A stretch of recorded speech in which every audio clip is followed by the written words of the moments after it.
Hi. Well, election time is here, and I am going to share with you a few thoughts that I have. First of all, I decided that no, I'm not going to vote for Nigel Farage or his party. You know that he has announced. I don't live in his constituency, but in any case, his party. I admired him for a long time because he fought for a long time for what he believed in. Almost, 25, 30 years, yeah.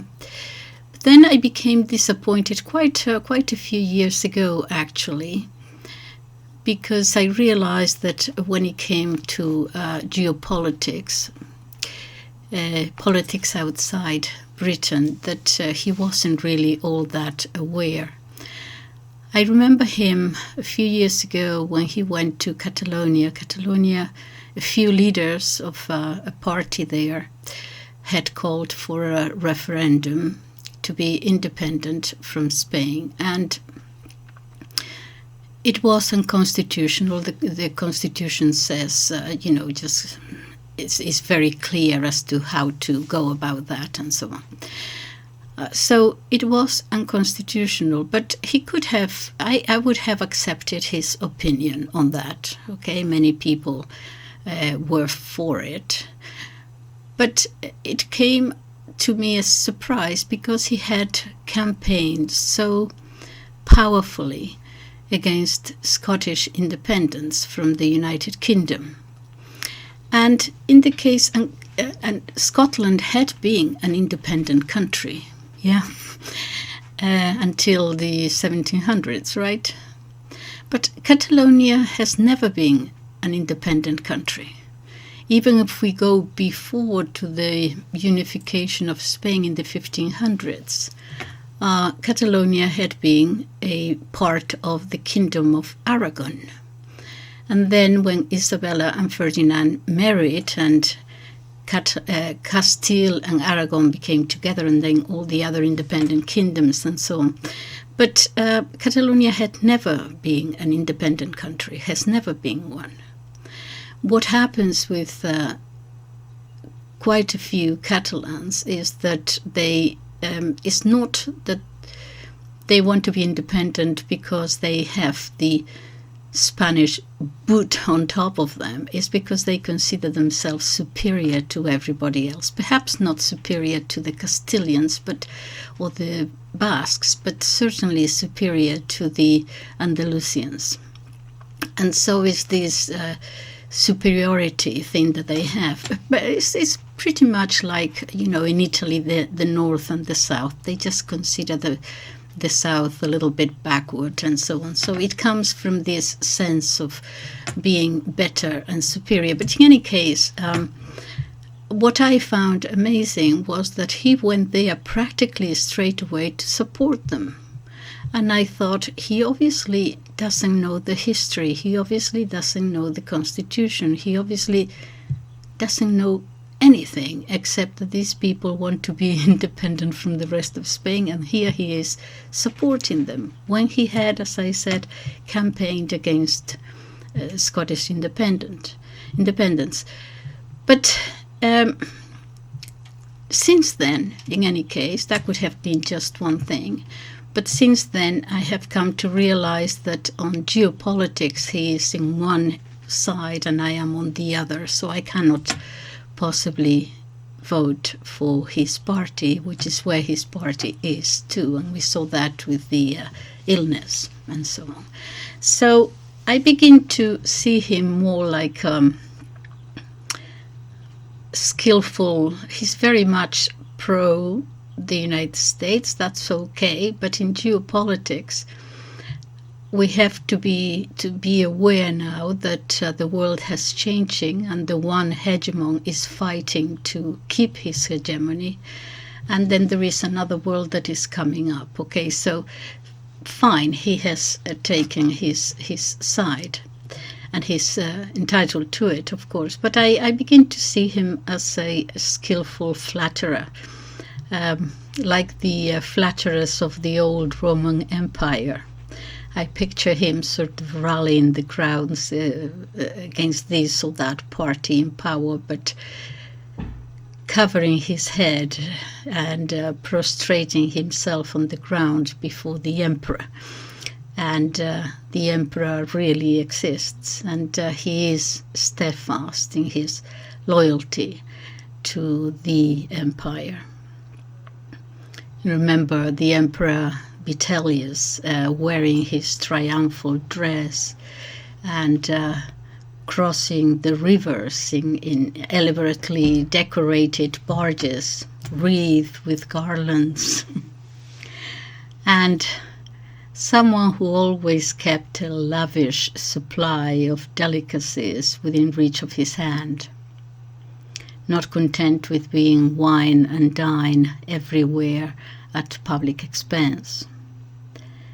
And so here we are paying less and less attention to all laws, human and divine. And so I do not respect, or at least I cannot bring myself to vote for someone of those who never miss a chance of winning favor at court.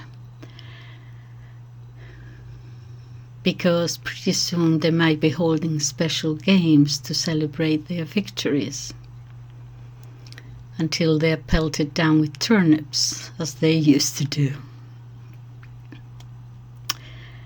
One party, another party, and nothing changes. This is my opinion, I'm going to share it with you, okay?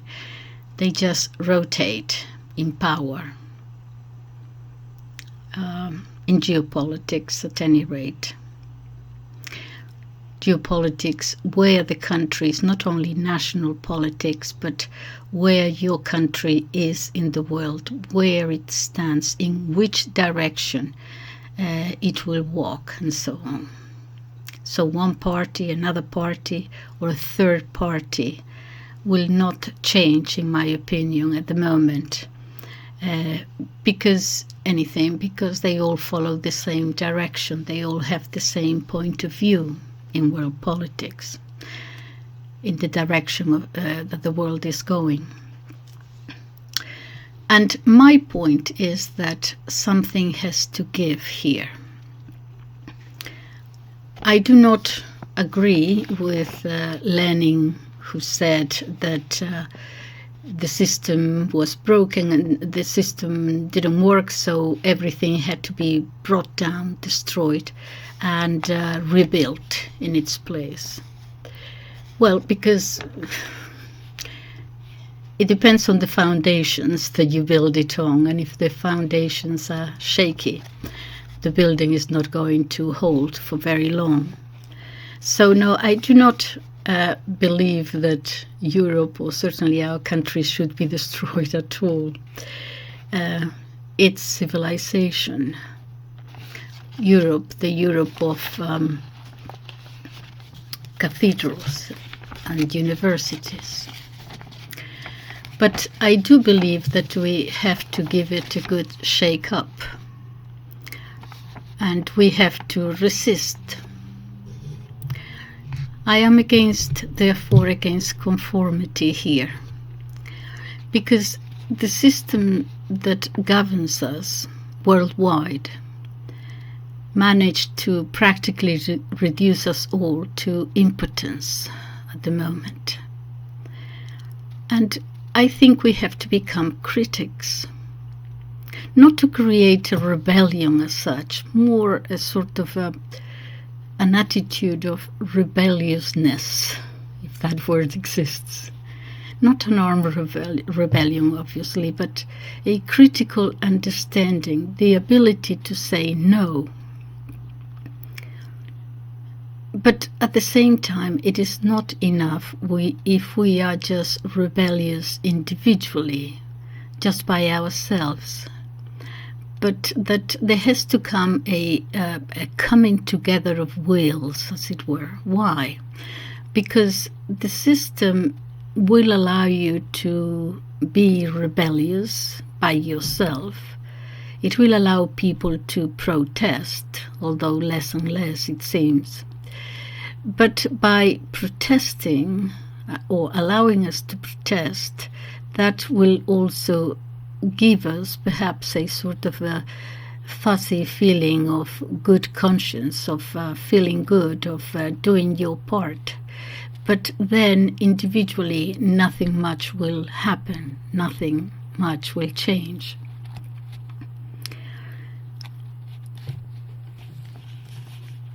I think that political power has been made a servant to global economic and financial power. That is why I talk about direction, the direction in which the world is going. And our governments seem to act, at least, as their vassals, their political commissars. But really, while government follow orders more or less direct, we, the people, we don't know where they are taking us. We don't know why. We don't know what for. We don't know who for. Who benefits?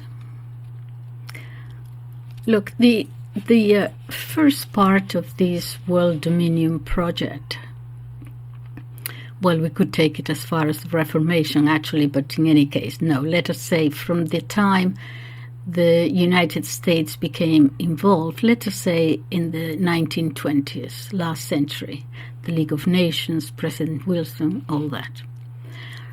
But the aftermath of World War II was to confirm in practice the need, the double need really, for the US on one side and Europe on the other, the realization that Europe could only be defended by the United States.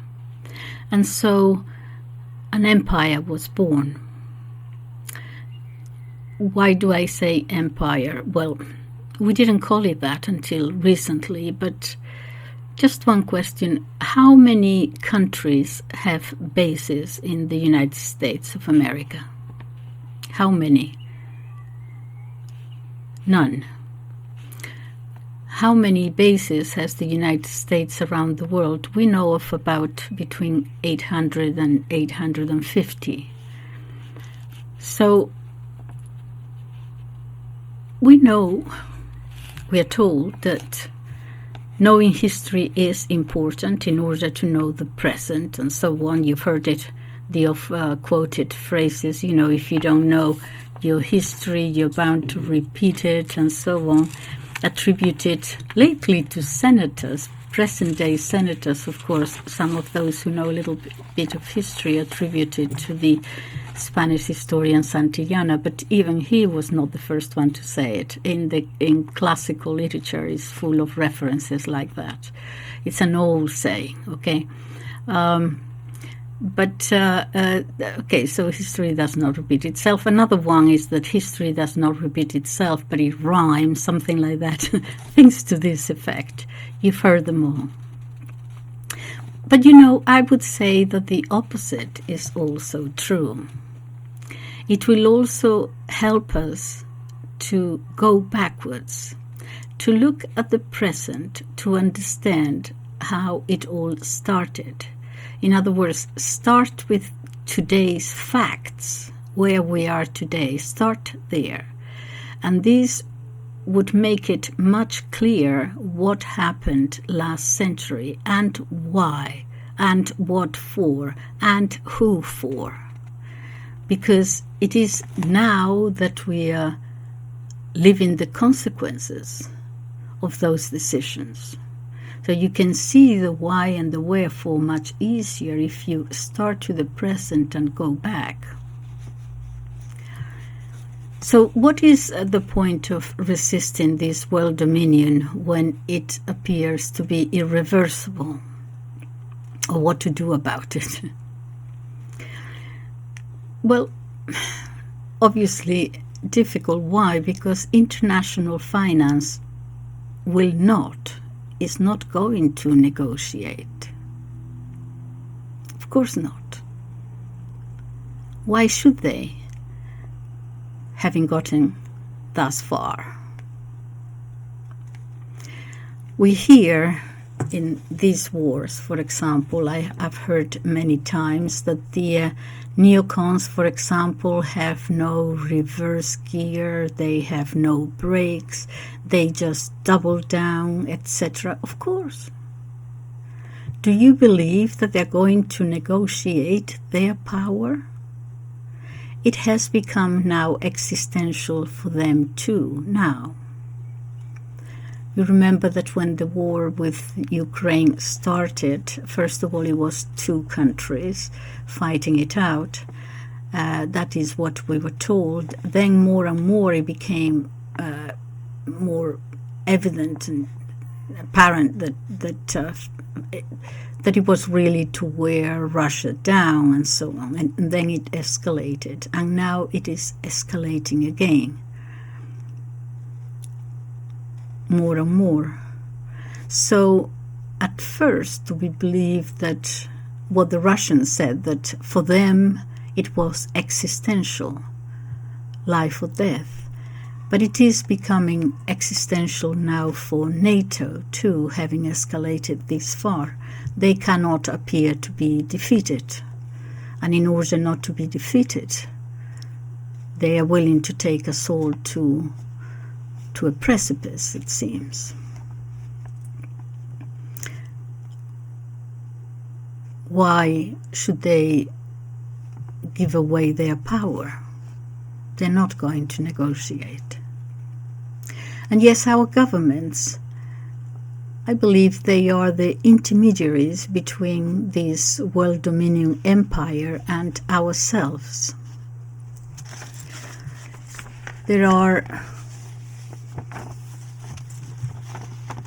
I see them as being there to put out fires, more and more or less. Fires that keep starting up here and there. And they are the intermediaries, the firefighters, our national governments, transformed into commissars of global financial power. Perhaps this is a rather brutal way of saying it, but I am conscious of the expression I am using. Politics has a history, and the actions of our governments today in relation to the world economic and financial and cultural dominion raises a fundamental question, which many of us do not dare face. And that is the question of democracy.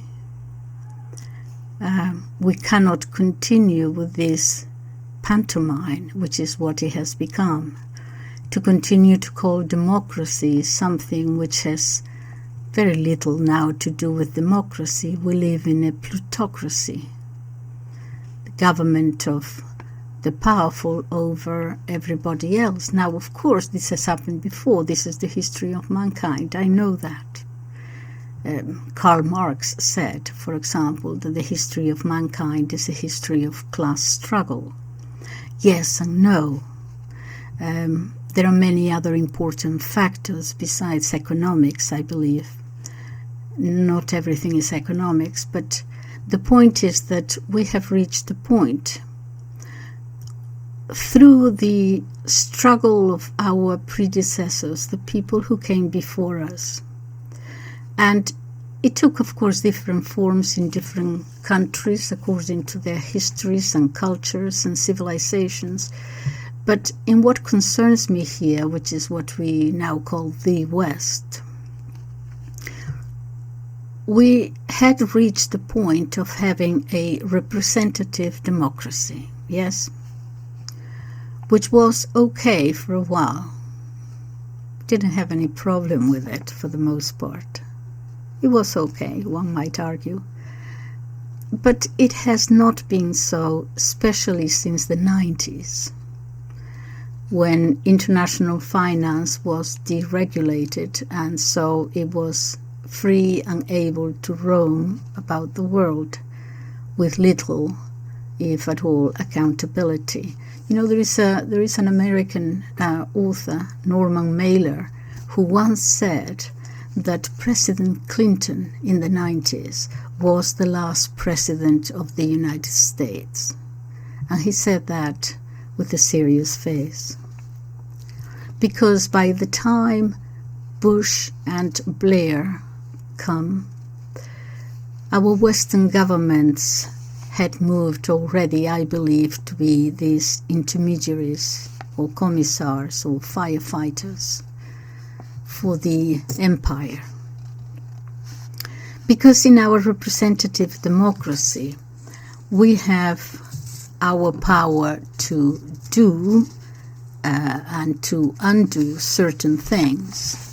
But this power is limited. We can do certain things, but only up to a point. We can have a government. The government is elected with the votes from the citizens, but only up to a point, only up to here. From this point upwards, no, we cannot reach beyond that. We cannot reach beyond here. From here upwards, that's where the decisions are made. That is where the real power is, where the real power resides, where real power lies, and we have no way of getting there. So we keep calling it democracy, but I think we are pretending. And by pretending and not facing it, painful as it is, we're becoming masked accomplices of perhaps our enemies. Certainly, I consider them accomplices. The political parties, the media, it's like Plato's cave, you know, confusing the shadows with the reality. Look, global dominion is incompatible with the rights of human beings. They are exclusionary. We can discuss anything, but there are certain things that we cannot discuss and we cannot challenge. Reform it, I would say, little by little, a good tool would be consciousness, awareness.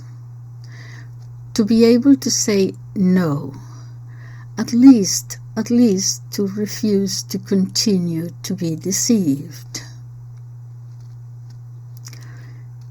We hear again many times, said phrases. Democracy is the best system, among many there is a certain...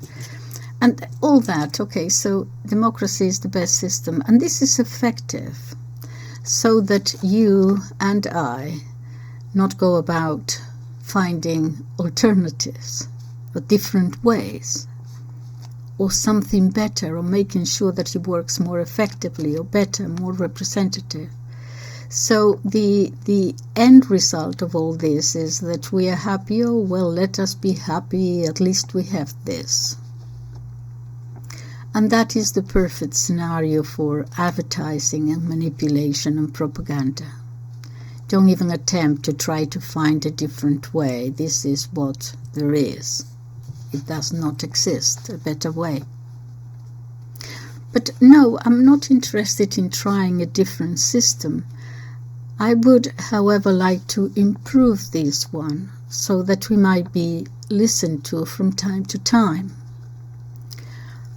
Within democracies, different countries have different ways of gaining the consent of the governed.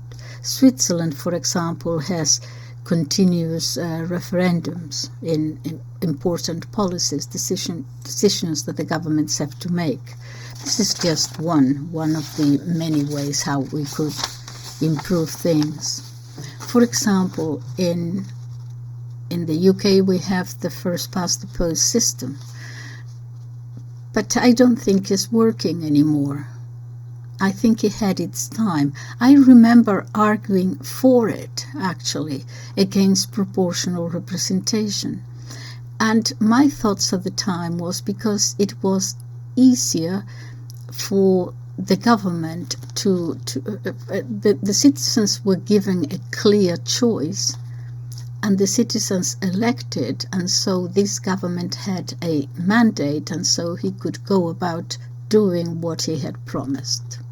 And I saw the countries where you had proportional representation.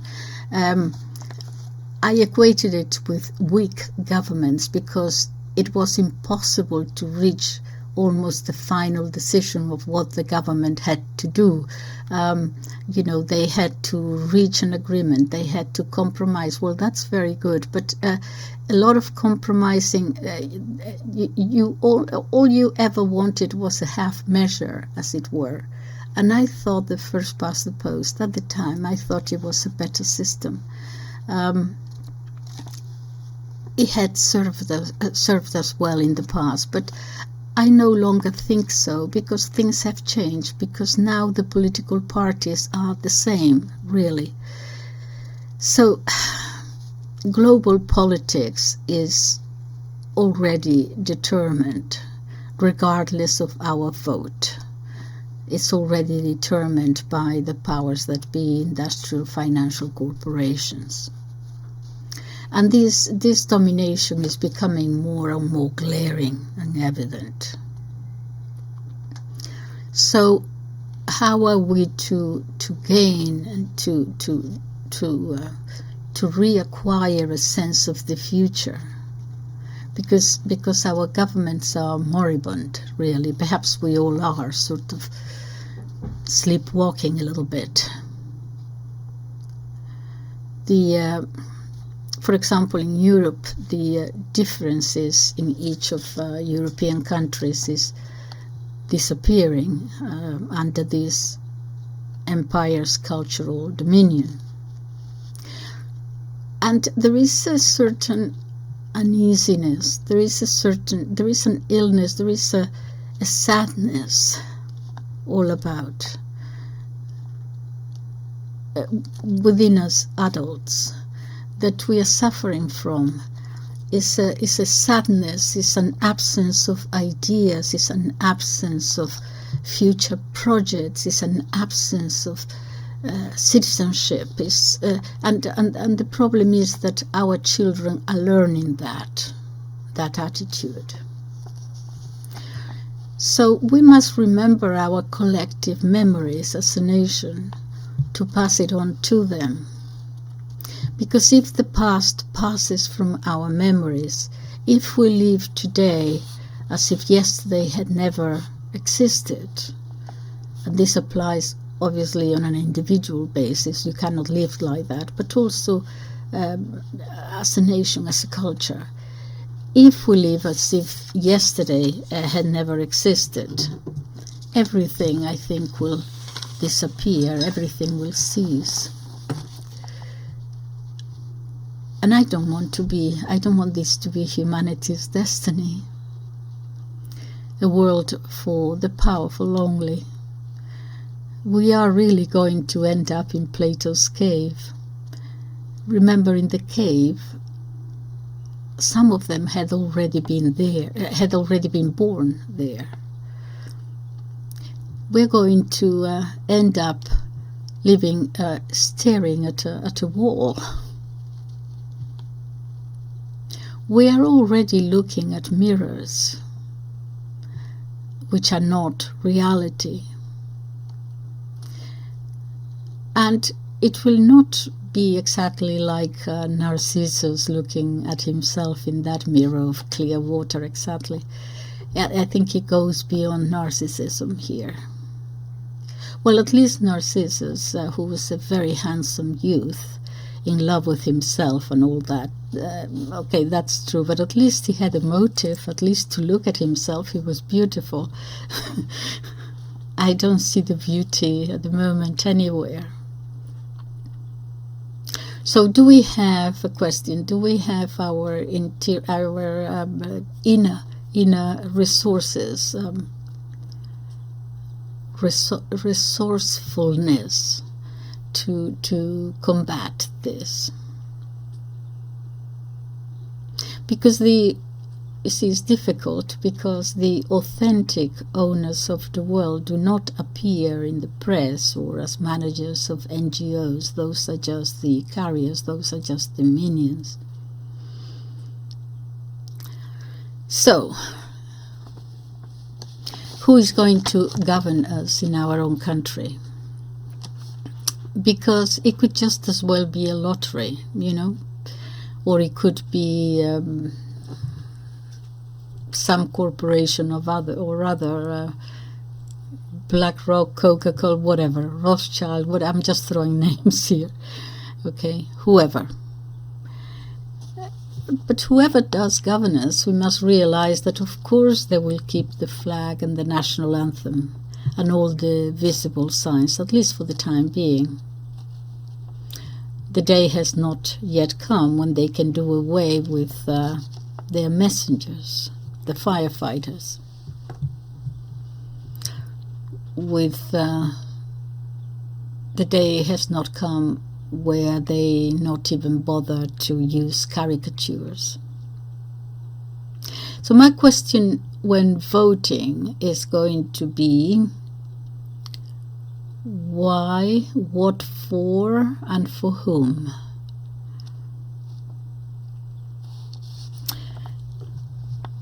Why, not why I'm voting, but why is this government telling me this?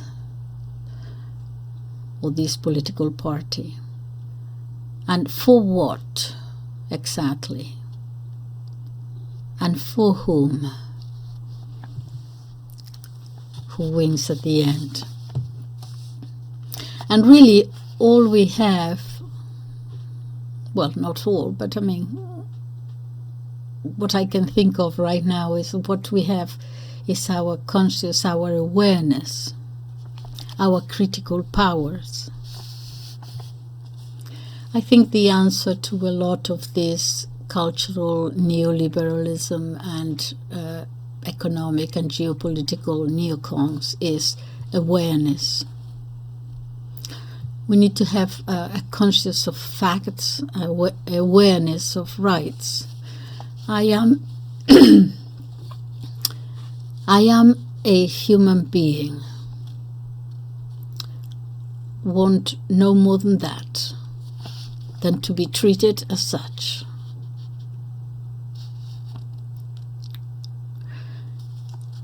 What is of the world belongs to me, not in the sense of property, obviously, but in the sense of responsibility. I have a right and a duty to know. I have a right and a duty to intervene. I have a right and a duty to change. I have a right and a duty to know in which direction you want me to go. And this has to be renewed every day. Yes, there is a lot of tension there.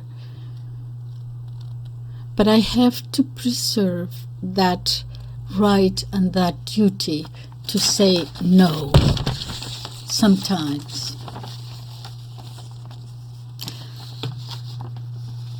In other words, no, I do not agree with that. No, I do not accept that.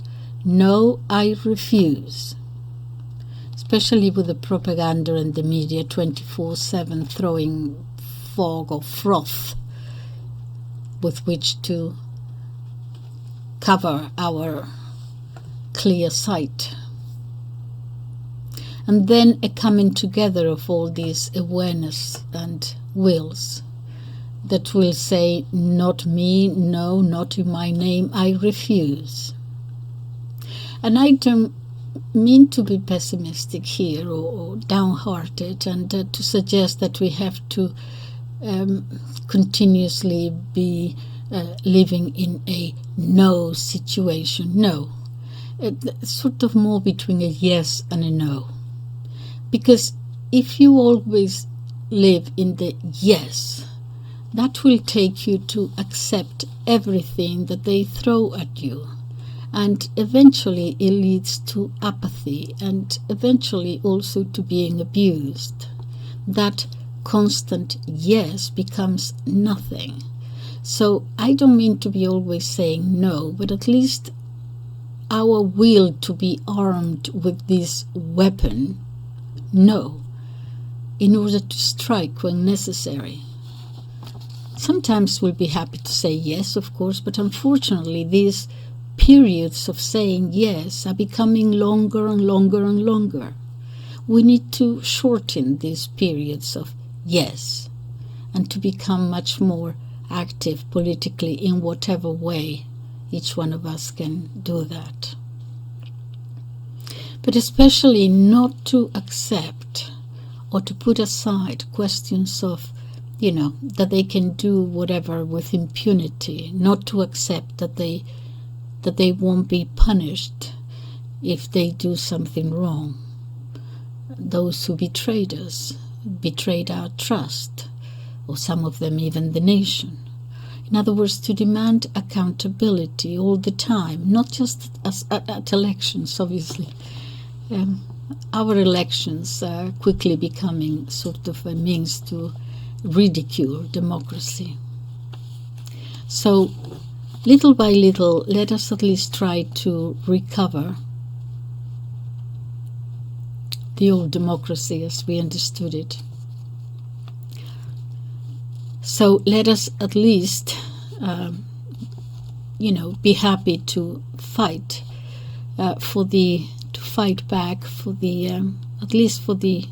to honor those who came before us and fought all those terrible struggles to give us what we have at the moment, and also for our children and grandchildren, and if you don't have children or grandchildren, for the future of humanity, at least, of those yet to come.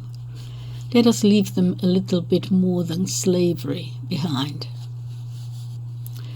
So, what I'm going to try to do is to just do my little bit with my vote to try to shake the system a little bit. So, I think I'm going to give, what's his name? The Scottish guy. What's his name? The Workers' Party. What is that? The name? Oh my goodness! He's just disappeared from my memory. George Galloway. George Galloway. I'm going, if he puts a candidate there, just because he's different and so on. If he has a candidate in my region, I will vote for him or her. And if not, I'm going to vote independent, whoever that independent might be.